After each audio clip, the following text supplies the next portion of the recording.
Hi again then guys, and welcome to episode 29 of Dirtmasters Unplugged, the fusion series between Dirtmasters and Special Projects, where we take a vehicle which doesn't necessarily have a rally racing counterpart on the game and turn it into a dirt or snow ready competition vehicle. And in this particular episode we are turning the premium spec DC5 shape Integra Type R into a WRC-style machine. Now of course it's a front wheel drive car, and that's pretty much the only discrepancy which I wish I could change about this car, but there's nothing we can do about that, and it actually handles itself very well as a rally car. Now as far as the visuals, all I've done is fitted the custom body kit and the flat floor. Obviously it's not a replica, it's a fictional vehicle, so you can go for whatever colour you want, whatever number you want, or no number at all of course. Go for whatever wing. I personally prefer the stock one, but it's your choice of course. So we'll go straight over to the mechanical garage for the tune setup and then take it out to the dirt track to see how it performs.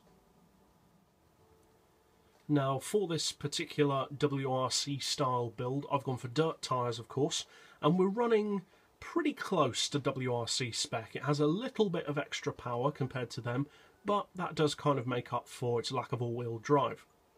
For the brakes we've gone for a brake balance of 6 on the front and 4 on the rear. Ride height we've got 110 front and rear, springs on 4, dampers on 3 all round, anti-roll to 4 with neutral camber and toe. We'll come back to the gearbox in a second. For the diff we've got the lowest initial torque, lowest acceleration and highest braking sensitivity. As far as power, obviously it's not a real car, so you can build it however you wish, but as I said, I'm trying to get it close to WRC specs, so we've gone for 325 horsepower with an oil change, stage 3 engine tune, sports computer, well essentially everything to be fair, every upgrade part plus an oil change, and then reduced down to 71.5%, and stage 2 weight reduction, the body coloured bonnet and window weight reduction, and then a 195 kilo ballast to bring us up to WRC weight, and we've put that ballast 17% towards the front of the car to actually improve the car's cornering counterbalance to make up really for that front wheel drive. As far as the gearbox, we've got an auto setting of 149. Then for the individual gears, 3.5, 2475, 1875, 1475, 1.2 and 1, with a final drive of 4.5. So now let's finally take it out to the dirt track to see if it can pull it off as a WRC spec machine. Now as I've mentioned before in this series, with rear wheel drive and to some extent front wheel drive cars, you can never really be completely certain as to how well they'll be able to pull off being turned into a rally spec machine. Some of them do it quite well, some of them not so much. Thankfully however, this car actually feels great as a rally car.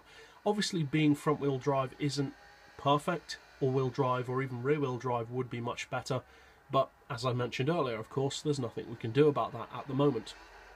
Now for lower speed corners I would recommend using your handbrake copiously, because it really helps to get that tail out and keep your throttle down constantly basically, because you've got more than enough power and you can lock up those rear wheels whilst still driving with the front wheels to actually pull off some pretty decent cornering despite being a front wheel drive car. So if you decide to use this WRC style build for the Integra, obviously I hope you find it fun and competitive if you do choose to use it for rallying. And if you're new to the channel and would like to keep up with new builds like this as soon as they're released, be sure to hit subscribe down below, and as always, thanks for watching.